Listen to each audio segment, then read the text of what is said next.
조선왕조 500년 역사 속 가장 비극적으로 폐위된 왕의 이름 앞에는 늘 폭군이라는 어두운 그림자가 따라붙곤 합니다. 백성을 등한시하고 친족을 해친 어리석은 군주로 기억되는 광해군, 과연 그가 남긴 이야기는 우리가 익히 아는 역사적 평가가 전부일까요? 혹시 그 뒤에 감춰진 진실, 시대를 앞선 놀라운 통찰과 고뇌가 존재했던 것은 아닐까요? 오늘 우리는 혼란의 시대 속에서 조선의 생존을 위해 발버둥 쳤던 한왕의 숨겨진 이야기를 탐험해보고자 합니다. 우리가 광해군이라는 이름에서 떠올리는 첫 이미지는 대개 폐위된 군주의 쓸쓸한 모습일 겁니다. 하지만 그의 삶은 왕위에 오르기 전부터 결코 평탄하지 않았습니다. 임진왜란의 불길이 조선 팔도를 휩쓸던 그 참혹한 시기, 어린 세자 광해군은 백성들의 피난길에 함께하며 불타는 궁궐의 잔해 속에서도 희망의 불씨를 지키려 했었죠. 그는 분조를 이끌며 전국을 돌며 의병을 독려하고 굶주린 백성을 위로하며 전란 수습해온 힘을 다했습니다. 백성들에게는 어둠 속 한 줄기 빛과 같았던 존재였습니다. 그러나 정작 아버지인 선조의 시선은 싸늘했습니다.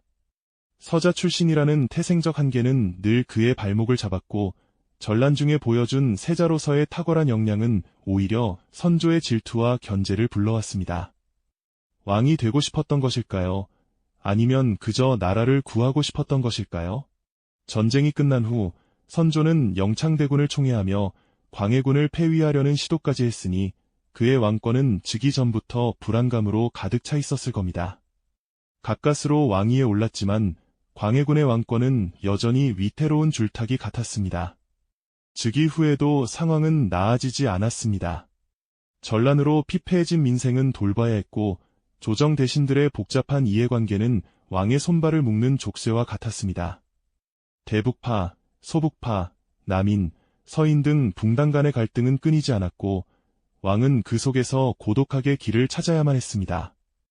어쩌면 그에게 왕이라는 자리는 영광보다 무거운 짐이었을지도 모르겠습니다. 밤잠 못 이루며 고뇌했을 왕의 마음은 과연 어떠했을까요? 불안과 긴장, 그리고 끝없는 고독이 그를 감싸고 있었을 겁니다. 하지만 광해군은 이러한 내부의 혼란 속에서도 조선의 생존을 위한 더 큰 위협을 놓치지 않았습니다. 당시 동아시아 국제정세는 그야말로 경랑에 휩싸여 있었죠. 오랜 세월 조선의 든든한 형님이었던 명나라는 서서히 기울고 있었고 북방에서는 여진족을 통합한 후금이 무서운 기세로 성장하며 새로운 패권을 노리고 있었습니다. 쇠락하는 명과 떠오르는 후금, 이 두 거대한 세력 사이에서 조선은 마치 거친 파도 한가운데 놓인 작은 배와 같았습니다. 광해군은 위태로운 상황에서 과감한 결단을 내립니다. 그것이 바로 중립외교의 시작이었습니다. 명분과 의리를 중시하는 사대부들의 격렬한 반대에도 불구하고 그는 낡은 명분론에 갇히지 않았습니다. 백성의 안위와 국가의 실리, 즉 실질적인 생존을 최우선으로 삼았던 것이죠. 명나라가 후금 정벌을 위해 조선의 파병을 요구했을 때 광해군은 강홍립 장군에게 비밀스러운 밀명을 내립니다. 전황이 불리해지면 명나라 군대를 돕는 척하다가 후금에 투항하라. 이 얼마나 충격적인 명령이었을까요? 명나라와의 오랜 유리를 저버리고 적에게 투항하라니요. 강홍립 장군은 깊은 딜레머에 빠졌을 겁니다. 하지만 광해군은 오직 조선의 백성들이 더 이상의 전쟁에 휘말리지 않고 살아남는 것만이 가장 중요하다고 판단했습니다. 그는 명분보다 현실을 택하는 고뇌에 찬 결단을 내린 것입니다. 압록강을 건너는 조선군을 바라보며 광해군의 눈빛에는 자신의 결정이 가져올 비난을 감수하겠다는 비장한 책임감이 서려 있었을 것입니다. 이것은 단순한 외교 정책이 아니었습니다. 국가의 명운을 건 한왕의 처절한 생존 전략이었던 것이죠. 하지만 이러한 실리 외교는 과연 조선의 미래를 지켜낼 수 있었을까요? 그리고 그의 고뇌는 어떤 비극으로 이어지게 될까요? 우리는 다음 이야기에서 그 숨겨진 진실을 더 깊이 들여다볼 것입니다. 하지만 안타깝게도 광해군의 이러한 실리 외교는 당시 조선 사회의 뿌리 깊은 가치관과 정면으로 충돌하고 말았죠. 과연 그의 고뇌는 어떤 비극으로 이어지게 될까요? 조선의 지배층, 즉 사대부들에게 명나라는 단순한 이웃나라가 아니었습니다. 수백 년간 이어져 온 사대 관계는 단순한 외교를 넘어 조선의 정체성, 그 자체를 이루는 정신적 기둥이었으니까요. 그들에게 명분은 생명과도 같았죠. 새롭게 떠오르는 후금과의 관계에서 중립을 지키려 했던 광해군의 실리적 판단은 바로 이 명분론에 입각한 사대부들의 거센 반발에 부딪혔습니다. 그들은 오랑캐로 치부했던 후금에 맞서 명나라를 도와야 한다는 친명배금 정책을 맹렬히 주장했죠. 나라의 안위보다 도덕적 대의를 숭상하는 유교적 가치관이 팽배했던 당시 광해군의 행보는 많은 이들에게 이해받기 어려웠습니다. 여기에 더해 어머니인 인목대비를 폐위하고 이복동생 영창대군을 죽음에 이르게 한 이른바 폐모살제 사건은 광해군에게 치명적인 도덕적 오명을 안겨주었습니다. 서궁에 유폐된 인목대비의 쓸쓸하고 황량한 모습은 권력의 눈이 멀어 폐륜을 저지른 폭군의 이미지를 더욱 굳건히 만들었죠.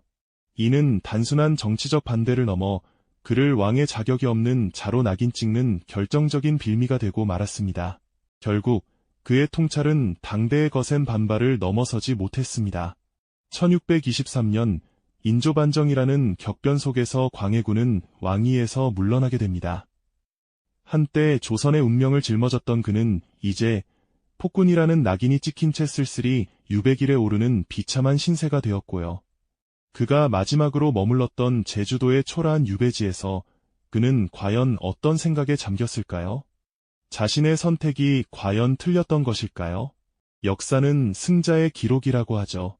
광해군은 그렇게 폭군으로 기록되었고 그의 치세는 부정적인 평가 속에 묻히는 듯했습니다. 하지만 시간이 흐르고 후대 역사가들의 재조명이 시작되면서 그의 진면목이 드러나기 시작합니다. 그가 추구했던 실리외교는 훗날 병자호란이라는 비극을 겪고 나서야 그 선견지명이 인정받게 되죠. 명나라에 대한 맹목적인 유리만을 내세웠던 인조 정권의 친명배금 정책이 결국 조선을 위기로 몰아넣었음을 깨달았을 때 사람들은 광해군의 지혜를 다시금 떠올릴 수밖에 없었습니다. 또한 광해군은 임진왜란 이후 피폐해진 민생을 돌보기 위해 수많은 노력을 기울였습니다. 파괴된 궁궐을 복구하고 토지대장을 다시 정리하며 세금을 공정하게 부과하려 했죠. 특히 대동법 시행을 준비했던 그의 노력은 백성들의 고통을 덜어주고자 했던 진심 어린 마음이 아니었을까요?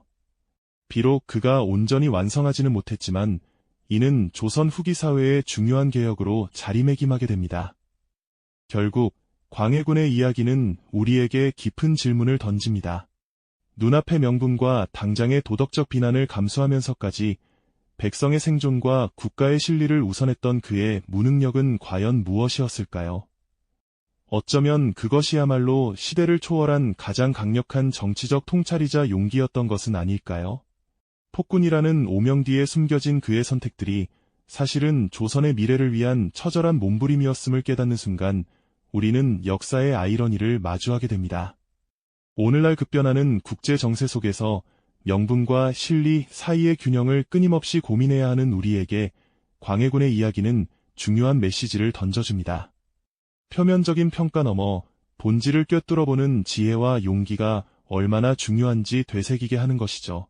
한 인물을 선과 악으로 쉽게 재단하는 것이 아니라 복잡한 시대적 배경 속에서 그의 선택을 입체적으로 바라보는 역사적 통찰의 중요성을 말입니다. 이 영상이 도움이 되셨다면 좋아요와 구독 부탁드립니다. 여러분의 응원이 제게 큰 힘이 됩니다. 다음 영상에서도 더 유용한 정보를 공유하겠습니다. 감사합니다.